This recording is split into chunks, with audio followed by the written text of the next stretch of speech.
David Dulio, professor of political science and director of the Center for Civic Engagement at Oakland University. Thank you for being with us on the Oakland County MegaCast. Do you want to start with the debates tomorrow? Ronnie, we'll start wherever you like. I really am interested. I think this is going to be an important debate for the two presidential candidates. What should we be looking for going into the debates? Well, I think you're right. I think this has the chance to be maybe the most consequential presidential debate that we've seen, arguably since 1960 in the famous Nixon-Kennedy debates. And I would say that because of, and it ties into the what folks ought to look out for, what I think I'm looking for tomorrow. And it's really about expectations. And, we've seen over almost the course of the entire process thus far, President Trump go after former Vice President Biden about his mental faculties, you might say. And it's really, he's pointing at Joe Biden's, he's for years he's made gaffes, right?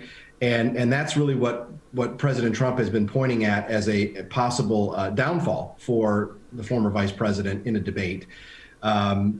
It's interesting, though, that because he's gone that route for so long and so often, he may have actually served the former vice president pretty well in lowering expectations to the point where if Joe Biden doesn't mess up tomorrow, it's probably a win for him.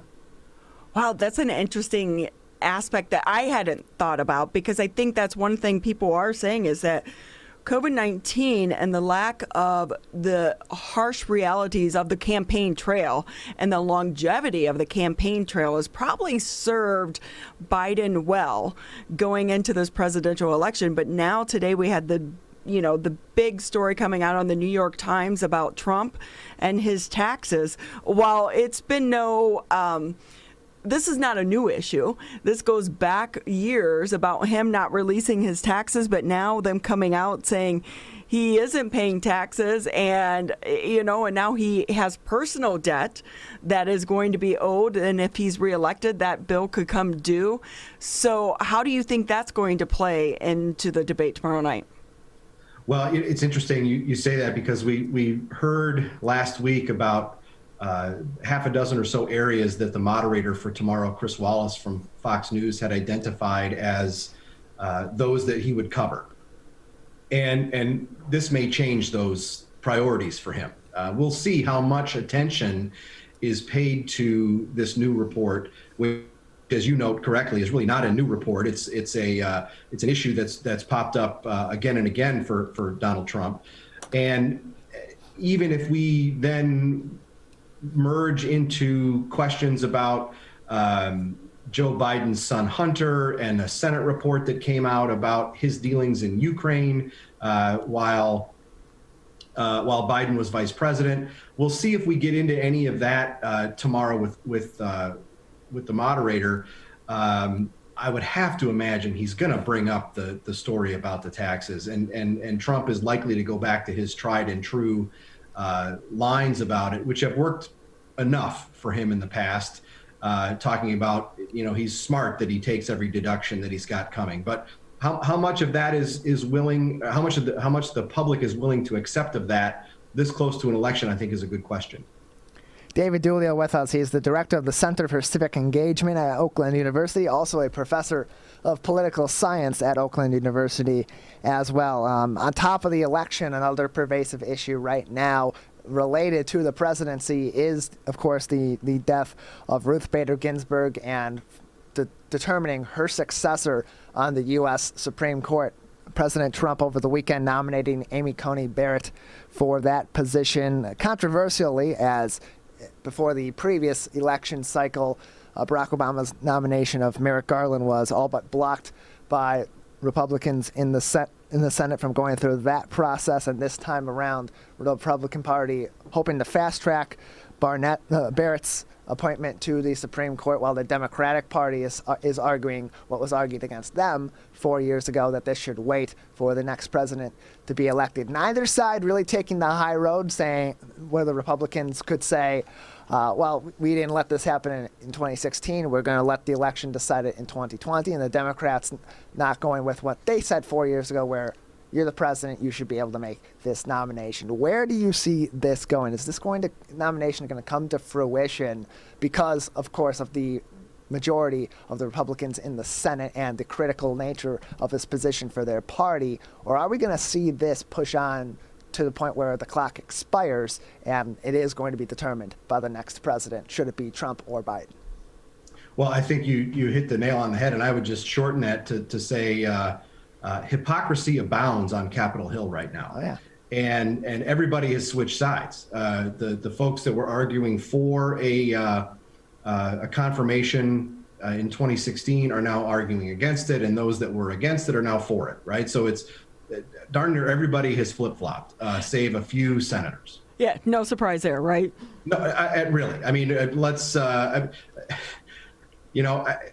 you like to think there's consistency with our elected officials, and this is an instance when we're not getting any from just about anybody, and I think that's disappointing. But to answer your question, it's going to get through. If the Republicans who have said that they are for the confirmation and are supporting the process, if they stick to that, the Democrats can't stop it. They will. It'll get through committee mid to late October, and then it'll be on the Senate floor, where these days a Supreme Court nominee only needs 51 votes to be confirmed. That'll happen, looks like, before Election Day. David Dulio with us on the Oakland County Megacast. He is a professor of political science and the director of the Center for Civic Engagement at Oakland University. 36 days until Election days. The campaign ads are hitting the airwaves. A lot of people do believe the road to the White House runs straight through Michigan. What can Michiganders expect to see in the last 36 days? Ads, and more ads. It's going to be more of the same. I think you'll see the alleged I use air quotes around negativity, which is a whole nother conversation we could have. But I think you'll see the negative ads continue. I think we'll see the candidates and their surrogates here several more times in the next month or so, and it very well could run right through Michigan.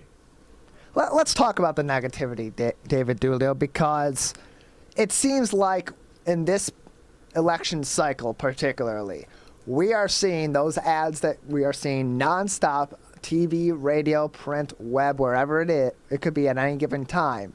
We're seeing that the vast majority of them seem to be attacking the opposing candidate, whether it be the Michigan senator, U.S. senator position between John James and the incumbent Gary Peters, whether it be the presidential elections, certainly, and even House of Representatives elections as well, and those in local elections also. Why do you believe we're seeing so much more negativity and more attacks than we are, this is my position, this is what makes me qualified, this is what I plan to do in this particular election cycle? It's real simple, because it works. Candidates and their campaigns, political parties, outside interest groups, they wouldn't do these if they didn't think that they had a big impact, and they do. The research demonstrates it.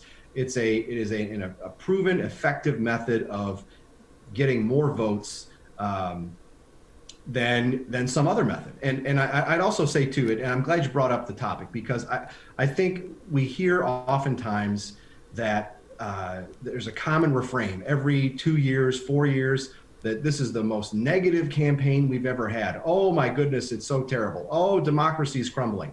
And I don't think that's the case. And history proves that. If we go back to the 1860s, if we looked at some of the things that were said about Abraham Lincoln or were said about candidates at that time period, it pales in comparison to many of the things that are mentioned today. And I think your listeners and viewers should think about what information is being conveyed in these ads. And is it information that is useful to them as a voter in making their decision? And the research that's been done on this demonstrates that there's more information about policies, more information about candidates' plans for what they would like to see happen in so-called negative ads and certainly contrast ads compared to those that we might term positive, which are usually just fluff ads telling us about how great a family the candidate has and where they grew up. So the research suggests that the things that we consider negative are actually more informative for voters. Do you think it's going to be harder for so many of the candidates this year because they've been unable to go out to big public events and door-to-door knocking and things of that nature? So maybe people are only seeing these attack ads, and that's what they're going to base their vote off of. Well, I think that most of the time that's what the vast majority of potential voters see, because it's the easiest way to get to the most people. But I think you make a really good point about non-conventional or being conventional campaign processes or tactics taken away from candidates this time, where rallies are a no-go. Of course, the president has what he would consider small rallies these days, but candidates, I think it's a tough call for them if they're going to go door to door during COVID-19. You never know how the person on the other side of the door is going to react to somebody coming up to their doorstep to talk about a candidacy.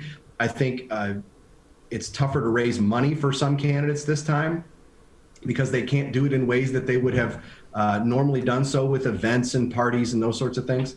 So at the end of the day, I think it helps incumbents in especially in races down the ballot. I don't think it matters too much at the presidential or U.S. Senate level, maybe even congressional level, but certainly further down the ballot, that's a real impact. David Dulio with us, professor of political science, joining us today on the Oakland County Megacast. A lot of recent controversy coming up pointed at the White House. Of course, Donald Trump fielded questions recently about should he lose the election, would he commit to a peaceful transition of power from his administration to a presumptive Joseph Biden administration, and was not exactly committal one way or another on that. His comments getting a lot of reaction, of course, because they're highly reactionary comments. Was this political theater from Trump, or do you believe that he is truly considering whether or not he would make a peaceful transition? I think it was really a clumsy answer. He was asked about a peaceful transition of power, and he really went into a different topic. He went into the question of ballots and voting by mail, and I think that he maybe tried to redirect it to a topic that he wanted to talk about, and I think it resulted in, frankly, a worse story for him than if he would have just answered what he was asked. Trump does that so often, though, doesn't he? I'm hoping that obviously they anticipate that this is going to be a larger, election. And normally more people do come out to vote during a presidential election than the primary. We're expecting that voter turnout is going to be much larger.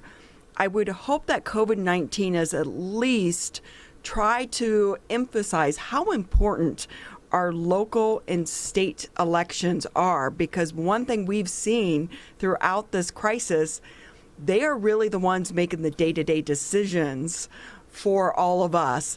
So do you think that is going to help or hurt some of these candidates?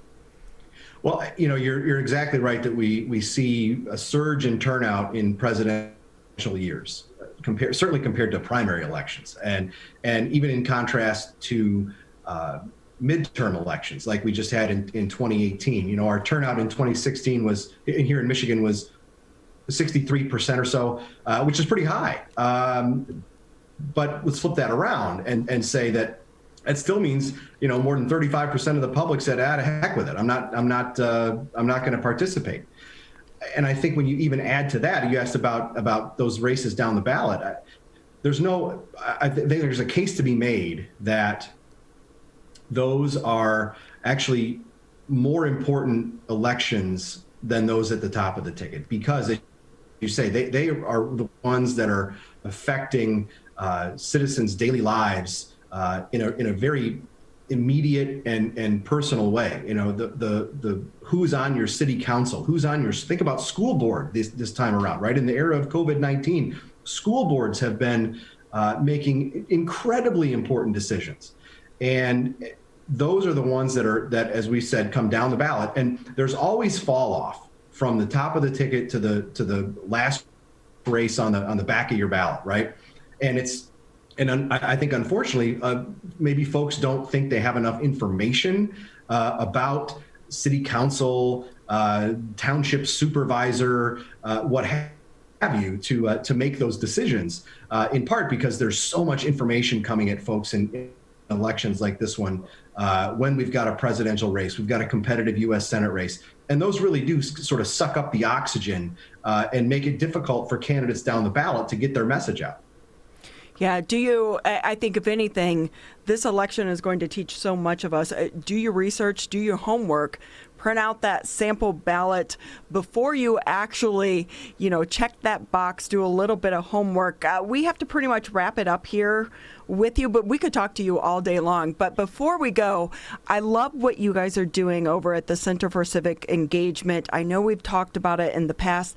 Quickly give us an update on the upcoming talks and how people can log in to participate and at least see what you guys are doing over there.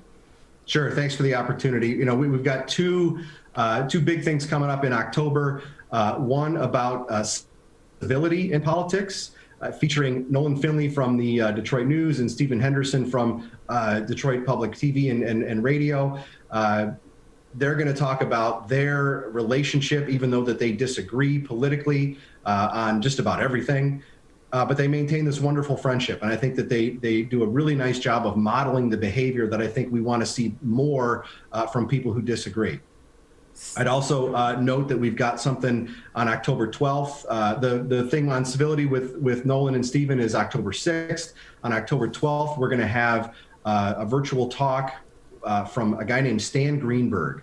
And he is incredibly important in American politics. He was the pollster for Bill Clinton in the 90s, but more for us here in Michigan. He coined the term that's a term that some of your listeners and viewers might remember: Reagan Democrats. And he coined that term after doing great research in Macomb County with Democrats who voted for Ronald Reagan, independents who voted for Ronald Reagan.